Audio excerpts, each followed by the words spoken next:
Good morning, everyone. I just wanted to give you guys a tutorial on Google Classroom today. I'm also going to touch on the basics of Google. Um, and I know that some of this will be a refresher for people and it will be new to others. So I'm going to go slow and just try to touch on the basics today. Possibly in the future, we can do a more advanced Google training. But I just wanted to let everybody that was not able to make the training on Friday aware of what I touched on. That way everyone's on the same page. So I'm going to go ahead and share my screen with you and we will get started. So I got to move myself over here. All right, so first, I wanted to touch on the where to find all the Google apps. So if you go up to the right corner, what we call the Google waffle is these 9 little squares. And when you hover over it, it says Google Apps located next to your profile picture. If you click on that, that's going to bring down a drop down of all the Google apps. The ones that I'm going to touch base on today are Gmail, Drive, Classroom, Docs, Sheets, Slides, and Forms. Again, I'm going to just do a brief overview on Drive, Docs, Sheets, Slides, Forms, and most of it's going to be on Google Classroom. So the first thing I want to show you is Drive, and once you get into Drive, this is where anything that you've created, any documents you've created, any slides, any forms, anything that you've created through Google is going to be in here, organized or not organized in this case. So I'm in a fake student account that we've created for the district, and here you can see that nothing's really organized. It's just labeled by alphabetically by document. So up here, you can see that there's Google Classroom has made its own folder. So if you click into that, you can see all of the classes that they're in. And then if you went into that actual class, you can see any document that was created in that class. And we'll get to that and how to create documents inside of classes in a bit. But I just wanted to give you an overview of where everything is located, and that is called the Google Drive. Again, I want to let you know that it's very important to title your documents, because here you can see there's some untitled documents and they're all going to be called an untitled document if you don't name them. And it's very hard to read what those actually say. So if you're trying to find something, you're going to click in that. You're going to have to go in and click into each one of those to see which one it is that you're looking for. So it's really important that you name the document, and I always tell the students that that's the first thing that they should do is name and title the document, so that when they do need to go look for it later, that it's easy to find, because up here you can just search the name of it. But if you don't know the name of it, it's just going to make it a little bit more difficult. All right, so the first thing we're going to do is we're going to go to Google Docs. And again, in Google Docs, now this is going to be only your documents that are below here, because we're in Docs, so you're not going to see any slides or sheets or anything like that. But every document that you own or that's been shared with you is going to be down here. And again, it can be kind of hard to find things, so if you needed to search for something, you can just search it up in the top. I'm going to just show you a blank document for right now. And I'm going to show you where to title it. So up in the left-hand corner, it says Untitled Document. You just click on that, it highlights it, and then you can go ahead and title this. I'm going to just title it Test Assignment, just so that you could see that I am changing that. Sorry, my volume got changed there. And then as soon as you click out of it, it's going to name that assignment, and it saves it. As you can see right here, all changes are saved in the drive. So as soon as you do something in Google Docs, it's going to save it automatically. So if I type in a word, as soon as I'm done typing that word, it's been saved. So that's the benefits of Google Docs, is that things can be accessed anywhere, and that they're saved automatically and students don't lose their work, which I've seen in the past when trying to save things. Saving blank documents over Word documents has become a struggle for students using Microsoft Word. So here in Google, it's saved automatically for them and they don't lose their work. All right, so that's basically Google Docs. It's exactly like Microsoft Word, has all the same functions and everything as Microsoft Word, and you can explore the formats and fonts and everything that comes along with Microsoft Word here in Google Docs. And I'm not going to go over everything right now. I just wanted to show you where to find that and how to create a document. All right, now I'm going to move on to going back to my Drive and going to Google Slides. So Google Slides, again, same thing. Any slide that I own or has been shared with me is going to be down here. And then to create a blank one is here. And it's basically like a PowerPoint. So all the same functions as PowerPoint, creating slides and just titling them. Again, to add a slide, it's really easy. You just click this plus sign over here and it's going to add the slide. If you don't like the layout of the slide, you can go over here to layout, change the layout of the slide, and go ahead and move there. Also, when you're adding a slide, if you click this little caret here, it brings down a drop-down menu where you can actually pick the type of slide that you want to create for the next slide. So if I wanted to create a caption slide, boom, it's going to create that type of slide with already that layout. And then when you hit the add button, it's going to create the same type of slide that you've been creating until you change that layout. Again, up here, you'll want to title that, and I'm going to just title it test so that I know that's nothing real. And that's pretty much the basics. Same thing, it gets saved automatically, so anything you do is saved as soon as you're done typing it. And then it's the same thing with Google Sheets. I'm not going to actually get into Google Sheets, but I'll show you where it's located on the waffle. So Google Sheets is right here, and that's like Excel. We don't really use it much in the elementary school. I know that in 6th grade, we might use it a little bit with our 6th graders towards the end of the year with creating graphs and things like that. But we probably won't get into that this year. So I just wanted to show you where that is. And then their Gmail. The Gmail is up here. And I think everybody knows how email is working, especially as we've been using email a lot through these last month or so that we've been out of school. So that's just where they can locate their Gmail and go ahead. And then Forms. Forms is like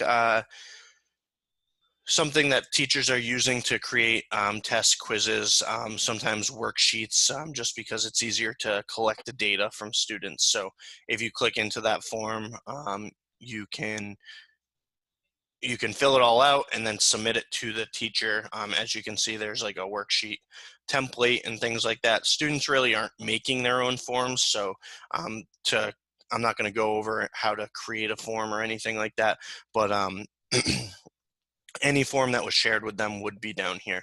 As you can see, the student hasn't had anything shared with them, but I just wanted to touch base on where that is. Now I'm going to get into Classroom, and I think this is what everybody wanted to see. So here is my Google Classroom dashboard, and this is where anything is going to be, any class that I'm in is going to be here on this dashboard. So I put myself into one of my classes that I have so that I can show you guys how things are graded and what it looks like and I'll touch base on that in a minute.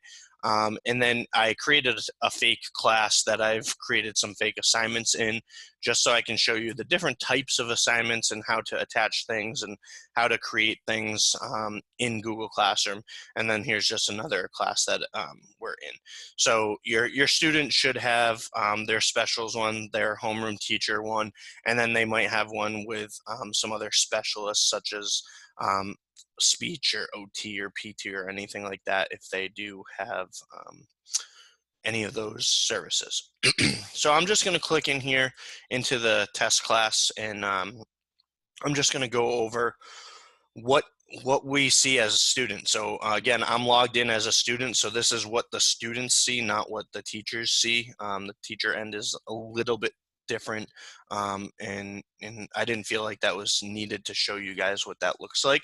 So we're going to show you the student view, and this first page that you come to when you get into the class is called the stream. This is where any assignments that have been posted are going to be, and then any messages that the teacher might have posted would be in here. So as you can see here, on March 20th, I posted, "What have you been doing while you're out of school?" And then the students could click here underneath and add a comment, and this might be used as like a morning meeting type of question. So the teachers, I know some of them are using morning meeting questions and having the students respond to them and respond to other students in the class. And that's what this message would be used for. And then all the assignments here that you can see that they have this little blue thing next to them, and it says that it's posted as a new assignment, and then it tells you the date that it's been posted. It can be kind of hard to keep up with all the assignments here on the stream and keep track of what is for what class, especially in the specials one where there's multiple specialists posting things. And a good way to actually see it and see it organized is if you click into classwork. So when you click into classwork, it's now going to be separated by the subject area. So we've created a computer one for this one, an ELA, and a math, just so that you could see the different subject areas. I know some teachers do it by date, so they might have this up here say the week of, and then the date. So then anything that's created for that week is in that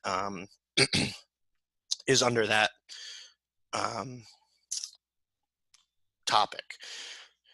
So I'm just going to go through and I'm going to show you how different assignments can be given to the students and how they're expected to turn them in. So if you click on the assignment here, it's going to drop down, and any directions would be here along with any links or attachments that have been created for the student. And the student can't actually do the work here. So what they want to do is click view assignment. So once they've clicked view assignment, sorry, I forgot I submitted this the other day. So once they've viewed this assignment, they'll see any directions here along with any links and things like that. And then over here to the right, you'll see your work. And if there's anything created here that the teacher gave you, it would be here, or anything that physical that you're turning in would be shown here. And I'll get into that in a bit with a different example of work. But for this one, it's just wanting you to go to a website, do some work. It's nothing you're actually physically turning in. You're just going to a typing club website, you're doing your typing. But what's super important is that the students come back to this Google Classroom and click mark as done. So they've gone to the website, they've done their typing, and then they need to still let their teacher know that they've done it. So what they're going to do is they're going to come back to this, click mark as done. Here it says you didn't attach work for typing, so your teacher will just see that it's done. That's exactly what we want. We want the teacher to be notified that, yes, this student has done it, and then the teacher can go and look at that website and see that the student's actually done it. What I do joke around with the kids about is just because you're clicking mark as done, it doesn't miraculously do the work for you. So just make sure that the work is done before clicking that mark as done, so that the teacher's just notified that you did do it.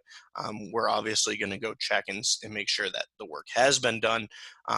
And some kids, I think that just because they click that, the work gets done, which it doesn't. So do the work, come back here, mark as done, and you're good to go. So that's one type of assignment that can be assigned to you. The next one would be such a letter assignment. So, so say the teacher wants you to type a paragraph or an essay or something like that, but they didn't give you, they gave you the instructions, but they didn't actually attach anything over here for your work. I'm going to show you how to create a document for this assignment specifically. So under your work, it says, and again here, this due date has already passed, so it's saying it's missing. If it was not past the due date, it would just say assigned here. That is something I wanted to touch on. But to create this assignment, you're going to click add or create. And then again, for this, it's going to be a typing assignment. So they're going to click into Docs, and it's going to create a Google Doc for the student. And once this is created, you'll see that it takes a second to create. And now it has the student's name and the name of the assignment here. So once that's created, you just click on that, and it's going to bring you to a blank Google Doc here that you can go ahead and type in. So the student can just can type in whatever it is that they are supposed to be typing, and I'm just typing some random things here just so we can see that. And then when they're done doing this, they can go up here and click turn in.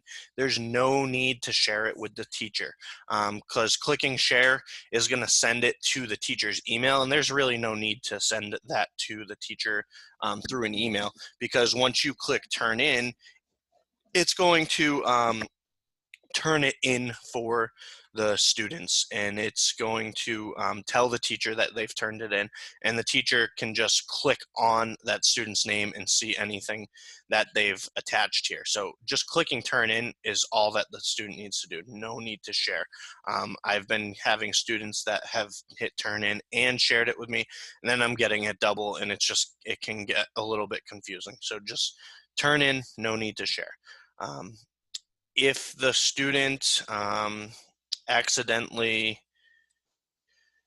forgets to turn it in, then they can go back to their class. Whoop. Oops, sorry. They can go back to their classroom, and they can just click turn in here. So that if you do forget to turn it in inside of Google Docs, you can come back and hit turn in. If you just did not create the doc in Google Docs from this assignment here, and you created it, just went to Google Docs, started a blank document, typed everything you needed to, then you're not going to be able to turn it in from Google Docs, because the Google Docs doesn't know that it's made for this assignment.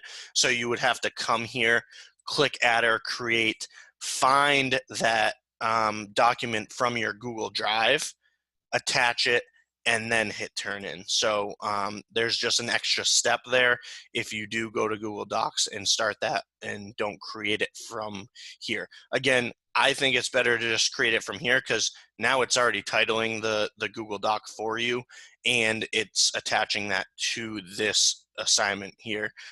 So there's no confusion on where to find it.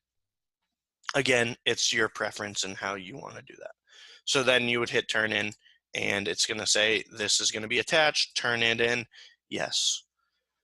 One thing I do want to show you is once you've turned it in, if you go to start typing in here, it's going to tell you that you don't have access. So you can't actually do anything and make any edits here in this because you've turned it in. So right here, you could click request access, and that's going to send a message to the teacher saying, hey, this kid wants access to this assignment, and they would have to return it back to the student. But again, the teachers aren't on every second of the day.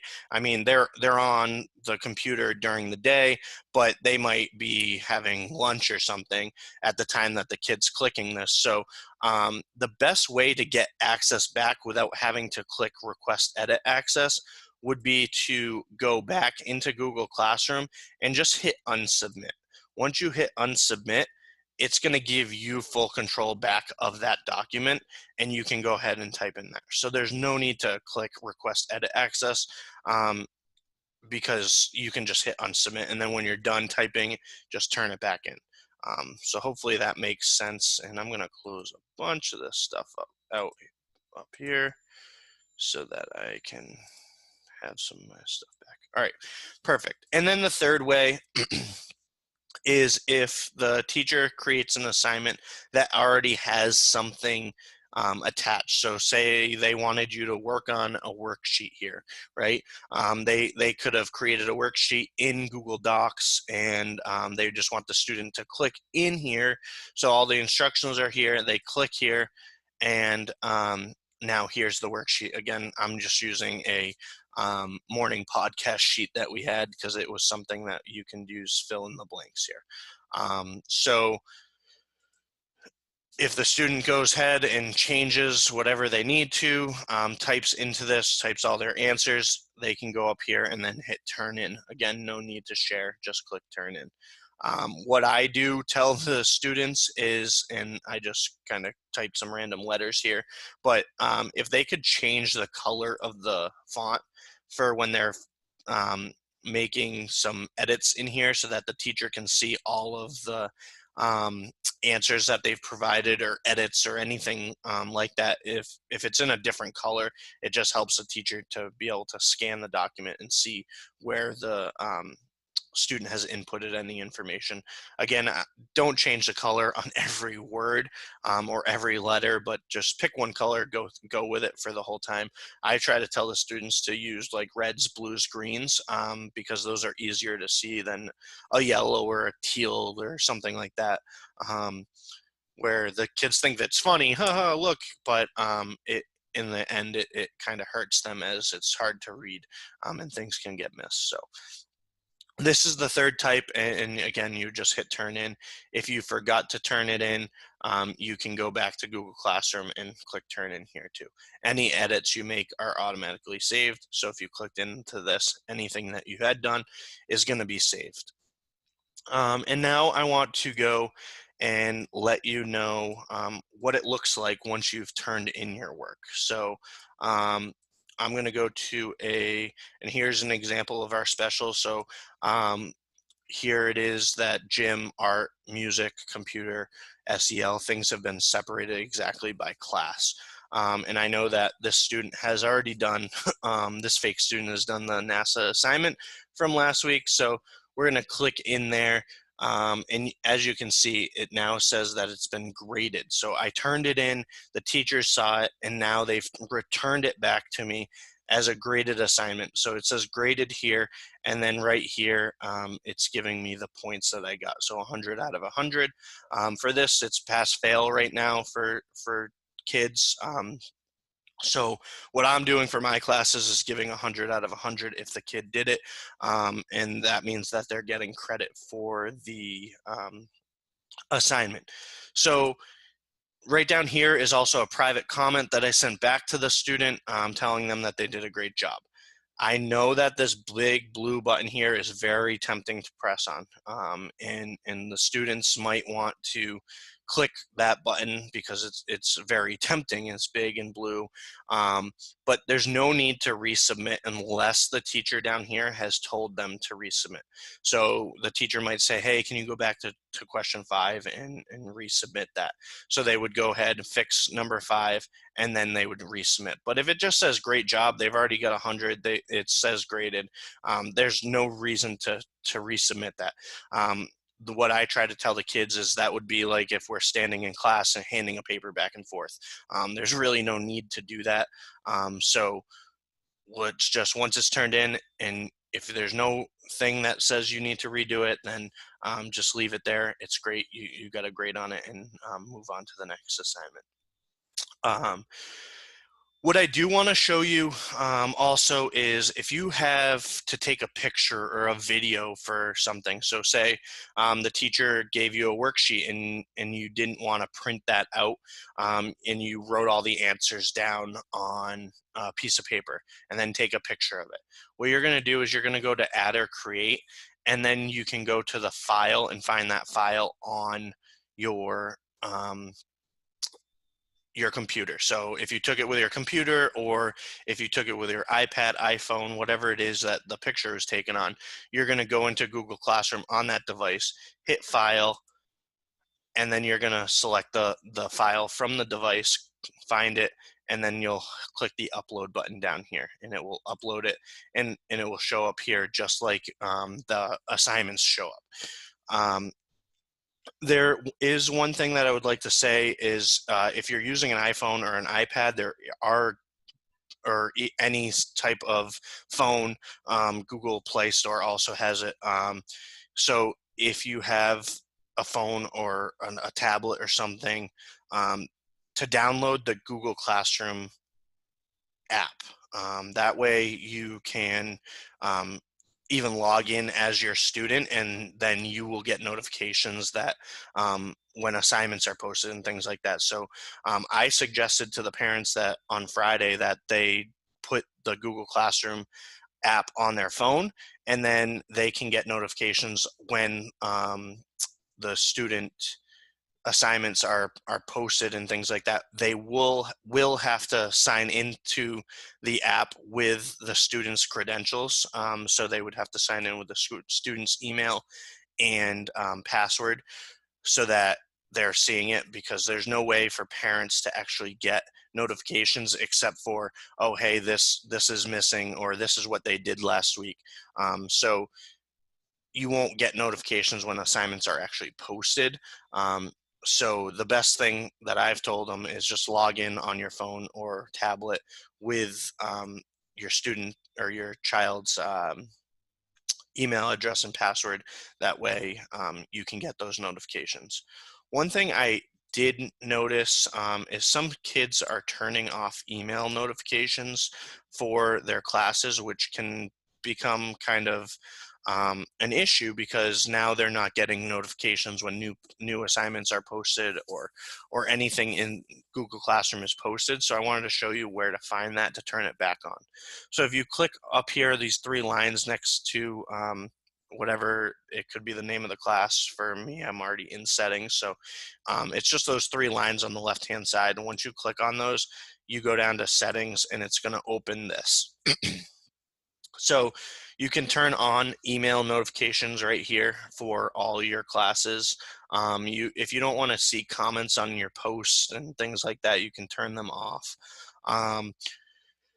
So classes you're enrolled in, work that your teachers have given you, returned work, do you want to get notifications about that? Then you would make sure that these are on like they are right now. If you turn them off, then it's going to gray it out like that, and then you can just turn it back on.